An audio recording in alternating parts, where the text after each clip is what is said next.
So 13 years ago, when your girl was still a teenager, I watched quite a lot of atheist YouTube content. But then one day, in the year 2009, a 17-year-old Christian girl made a video explaining why she was pro-life. And then a very prominent atheist who was about, 25, 26 at the time, made a video destroying or pwning her. I remember this. He said, "You're nothing but a stick with tits." And then I saw this big fight break out in the atheist community on YouTube. We had people who said, yeah, I actually don't agree with that 17-year-old girl, but she is actually a 17-year-old girl and this is a 25-year-old man. And you shouldn't counter argue somebody's point by talking about their boobs, especially if they're underage.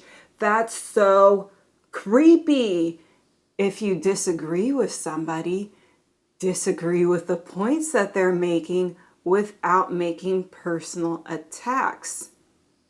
And then we had other people like defending this guy, calling everybody else oversensitive, that sort of thing. And who won that argument? The man. Why did he win that argument? Because he had like 40,000 subscribers and he would regularly go after people who had like 10, 20, maybe even 100 subscribers, but nowhere near as many subscribers as him. And hey, 40,000 subscribers, that was a lot back in the day.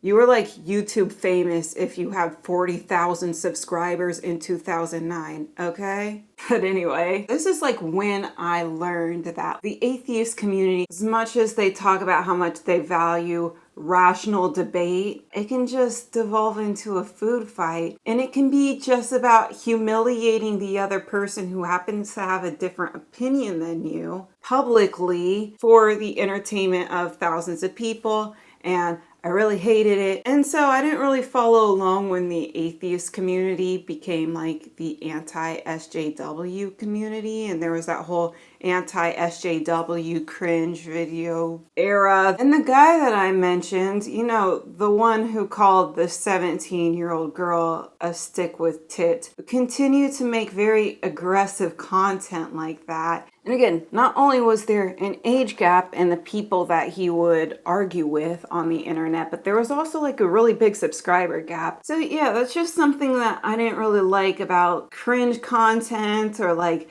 destroying the other person with facts and logic when really you're just like trying to humiliate the person. You're not actually trying to hear them out. I avoided a lot of cringe content on the internet, but let us now talk about fat acceptance cringe content. Don't get me wrong, fat people are allowed to dance. I'm not saying they're not allowed to dance or wear bikinis. All I'm saying is just do it at home in the dark. That's it. That's all I'm saying. I don't think that's too crazy to say. Okay, so here is where I would agree with fat acceptance. One, I think you should not body shame at all. If somebody is just chilling, they're wearing a bikini or they're wearing any other kind of outfit, or even if they're naked, whatever the hell, just let them live their lives. You don't need to judge them. You don't need to shame them. You don't have to talk about how disgusting you find their body or anything like that. And I also don't think that fat or obese, whatever language you want to use, person just existing, I do not think that that is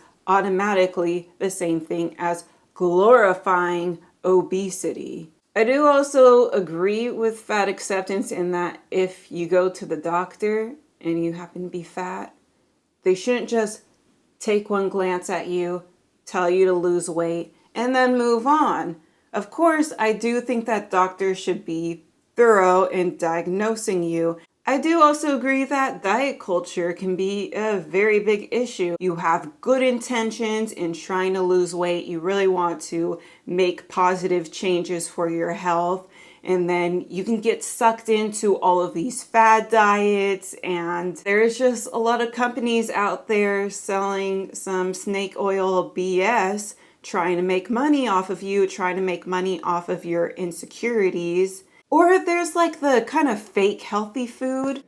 Oh, you can't go wrong with spinach, right? No, you can't go wrong with spinach. It's spinach pasta. Oh, spinach pasta. But it's spinach. Even if it has carbs, it's probably good carbs, right? I can understand too if you're ignorant about how to eat healthy and you try to look for healthy food at the grocery store. You can get confused by some things because it appears on the surface to be healthy when really it's not that healthy. So this is fettuccine with spinach, right, mixed in. Oh, it's not just spinach. It's the...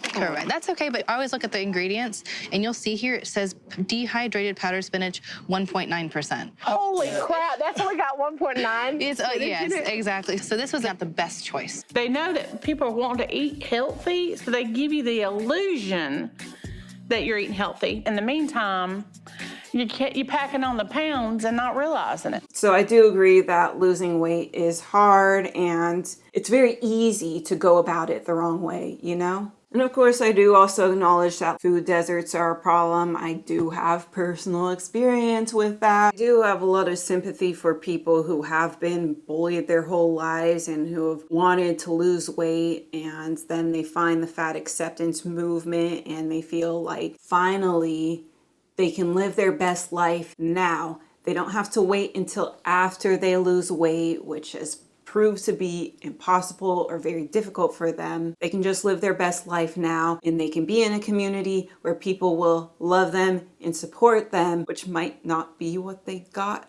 in the outside world where people are assholes. Yeah, I do sympathize, but don't agree with everything that fat acceptance has to say. Namely this. I'm not fat phobic. I just don't want to be fat. That's not how it works. No, seriously, I have no problem with fat people. I think they're beautiful. I'm all for body positivity or whatever. I just don't want to be fat. Actively not wanting to be fat is fat phobia. And therefore, you're fat phobic. Hell no. I think there's ever a reason for weight loss. Yeah, there are tons of reasons why people lose weight. And they're valid, but they're also fat phobic.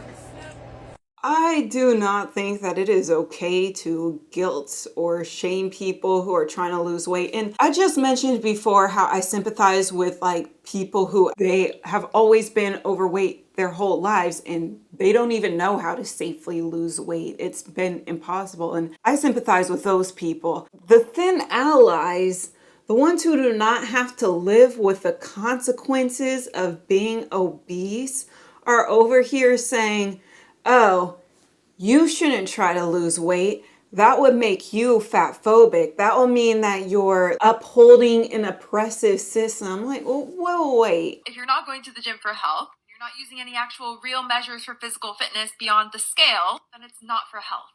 It is because you are actively avoiding fatness, which is, yes, fat phobic. You get to be thin, but you're telling other people that they shouldn't proactively work for what you already have. The concept of health at every size, I'm sorry, I do not agree with it. There's so many diseases that you are more susceptible to if you are overweight. COVID-19 could be more disastrous for you if you are overweight or obese, type 2 diabetes, hypertension, some cancers, infertility. 2 years ago, I was diagnosed with type 2 diabetes. Diabetes is a very difficult disease to control. Yeah! The major inconvenience about my weight is that it's really affecting my fertility and our ability to have a baby. It's something I've wanted ever since I was a little girl. And then you have some of the fat acceptance people saying, oh no, that's just fake news. You get all that stuff because you're so stressed out by the fat phobia. Even if we say that's true, let's just say hypothetically that all of that is true, we cannot deny gravity. What about people in very extreme circumstances who are less mobile because of their weight or even immobile because of their weight? They have excruciating back pain. If you can understand that women with too large breasts might need a breast reduction in order to help out with their back and their neck and their shoulders, you can understand how somebody who is overweight could be in excruciating back pain, and they might have a very justifiable reason to lose weight for their health so that they're no longer in pain. And that has nothing to do with fitting into a beauty standard. And also, sometimes when people who are very overweight, when they have like rolls of fat, they can get like skin rashes or even yeast infections in the folds of their skin. When you have excessive body weight and you have excess skin, excess fat tissue, you have to be really thorough about drying yourself because it's really easy for a candida infection to begin. And as a result, you can get really bad redness, irritation of the skin. It can then become a full-on cellulitis where bacterial infection sets in. So it's really important to dry skin folds in order to decrease the likelihood of this happening. And a lot of excuses that I keep on hearing, oh, well, what about thin people? There's no disease or illness that exclusively affects overweight and obese people. So thin people have issues with fertility. Thin people have skin issues. Thin people can be immobile or they could have back problems. You take a thin person who has back problems, and if they were to gain like 100, 200 pounds, I would bet you those back problems would be significantly worse. Just saying. All of that said, some people in the fat acceptance movement are accepting of you if you do lose weight, if it is unintentional. But if you're like proactively going after weight loss, that's bad apparently. And so a lot of people see this loophole and they're like, okay, I'm not going to go on a weight loss journey. I'm not going to go on a diet. I'm going to change my lifestyle. And if the weight just happens to fall off, but no, this guy who does not blink has something to say about that. It's not a diet. Diets don't work. It's a lifestyle change. But it sounds like a weight loss diet. I'm literally just making healthier choices for me. What's wrong with that? Would you continue to make those healthier choices if they didn't result in weight loss? Or what if they result in weight gain? What then? I mean, it depends. If I were to gain like 10 pounds on my health journey, I wouldn't care. But if I were to gain like 100, 200 pounds, no. I would be kicking that health journey to the curb and I would go on a different health journey that will include intentional weight loss. If you wouldn't do it unless it coincided with weight loss, then it's not about health, it's about weight loss. By all means, make healthier choices if you want to. Totally fine by me, but if weight loss not being a part of that equation ruins it for you, that's something worth addressing. But again, if somebody is like 700 pounds, their health journey needs to include them losing weight. The fact that this is a comment from a nurse is really disturbing. I want you to read this comment and notice the fat phobia. This was in response to a video about the fact that you don't necessarily need to lose weight to be healthy. People want to know, well, isn't there a point at which you are too overweight and you do need to lose weight for your health? To which I say, no, and here's why. And what this indicates is that the assumption that somebody doesn't need to lose weight to be healthy meant that they were in an oxygen mask, could hardly walk, etc., which is such an intense assumption. I'd like to point something out. First, this counselor said under no circumstances would she ever prescribe weight loss. And then when somebody points out that there are these extremes, that there are people who are 700 pounds who desperately need to lose weight, she's like, oh my goodness, so are you saying every overweight person has these problems? No, obviously not, but there are some people who do. Circling back to the original topic, when it comes to fat acceptance cringe, I noticed two different types of videos. One kind of video is mean, makes uncalled for remarks, very rude, I don't like. And then there's another one, even though it's called Fat Acceptance Cringe in the title, it takes on a more sympathetic approach. They back up their arguments with like studies and shit. I'm not subject to eugenics and could receive fertility treatments if I wanted to, and my kids wouldn't be taken away from me for being the same body size as me. Having done the work I've already done going through Fearing the Black Body, talking about my history and background in genocide studies, as my major, I thought, what better time to get into fat acceptance arguments about eugenics and mutilation.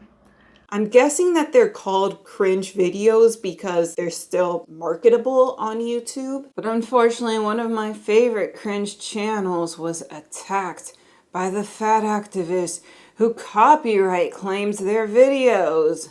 Content warning for fat phobia. Let me show you something.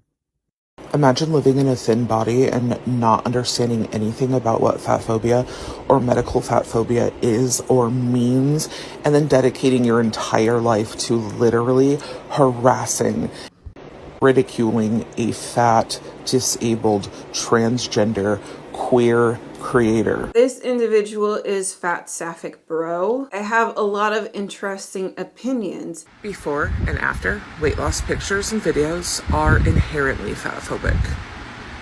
So stop and listen to actual fat people when we tell you things that are fatphobic. We are literally the experts in fat phobia. Why? Because we deal with it literally all day, every day. For many of us, we've dealt with it all day, every day since we were children. So stop. It's violent. It's fucked up. It's gross. And it's fatphobic. So according to FatSapphicBro, taking before and after pictures and posting them online for others to see and be triggered by is a gross act of violence. Also, you're not allowed to disagree with them. And before anybody starts, I just automatically delete and block people who leave fatphobic comments. So don't waste your time because I'm just going to delete your comment and block you. Do better, guys. Couple things that I'd like to mention. One, the age gap that I talked about before in the video where somebody is like a grown-ass adult and they're going after a teenager. Oh no. Yeah, that's not the case here because FatSapphicBro is not some 16-year-old who just happened to log on TikTok. They found this community, they started regurgitating all their bullshit, and then they ended up in a cringe compilation because of that. Oh, no, no, no. This individual is 36 years old. This individual also has about as many or more followers than the people that they copyright claimed or struck on YouTube. In your complaint, you made the claim that I misgendered you. This is false. I made sure to refer to you using they, them pronouns, and even if I didn't, that's not a copyright violation. You also said I used slurs against you. That's just ridiculous because it's not true. Use slurs. Where did I use slurs? Ridicule me. Where and how? By fact-checking your claims with supporting evidence? They copied and pasted this whole rant about how these people are misgendering me and they're targeting me. What was the phrase? Multiply marginalized person. Meanwhile, it appears that FatSapphicBro disproportionately targeted small black creators. So weird. You said I targeted you as a multiply marginalized person. You gotta be kidding me with this one. Like, I'm black and gay. Like, what? They specifically target me as a multiply marginalized person. Ouch! FatSapphicBro is specifically targeting me as multiply marginalized person. I'm black. I'm a woman. I'm African. I'm a small content creator. One creator used the pronouns he and him because she didn't know. And then when people wrote in the comments, oh yeah, I think this person, FatSapphicBro, is completely ridiculous. But just to let you know, their pronouns are not he and him. They are they and them. And then she went on to correct herself in a future video. And that was that. And then we have another creator who always used they, them pronouns, but the same complaint was copied and pasted. If you want to go that route and say, oh my goodness, they're targeting me, somebody who is marginalized, we can also talk about how black people are more often seen as like aggressive even when they're not. You are creating this false victim narrative where the mean black people are coming after you. That's problematic. That's not woke, my friend. Especially when there are white, cisgender, heterosexual men who also made videos about you and they had more subscribers. Diabetic amputation is absolutely in this person's future if they don't quit fucking around, if they live that long. Because this person literally sounds like they're breathing soup. It just absolutely is. You know, I had somebody be like, you think you're better than these people. I am. If you watch out for your health, you are absolutely better than a person that just totals their health and makes excuses for themselves. I mean, look at this. I don't know what most of those words mean, but what's important here is that its pronouns are it/its, because this is not a human being. Or maybe the pronouns are blob/blob. That's more malicious in terms of misgendering. That's not just like a oopsie, I thought that the pronouns were he and him. Now I know the pronouns are they, them. As you'll recall, FatSapphicBro does not put their pronouns in their bio. I thought that it said trans rights. I saw a couple of videos within the first couple that I saw talking about how they are trans. They present as male. I assumed that he, him pronouns were appropriate. I had nothing else to go on, so that is what I went with. If you were misgendered, I believe it was for lack of a better term, good faith misgendering. I don't think that people intentionally misgendered you. And then I looked at the video that she had posted, I think a couple months ago, and yeah, there were no pronouns in the bio. Now, FatSapphicBro responded to this saying, my pronouns have always been in the pronoun spot, and they're calling people bigots for not seeing the pronoun spot. Is the pronoun spot only visible if you have the app? Because it's not visible on the desktop. There's a screen recording. You cannot see pronouns right there. Here's the thing. So the trolls keep commenting that they're pissed off because I spread medical misinformation. If they gave a shit about misinformation, they'd be coming at anti-vaxxers and the pro-ED accounts, but they only harass fat people. This is a whataboutism argument, and if you want to hear my opinion on vaccines, especially when it comes to Rona, you should check out my last video right here.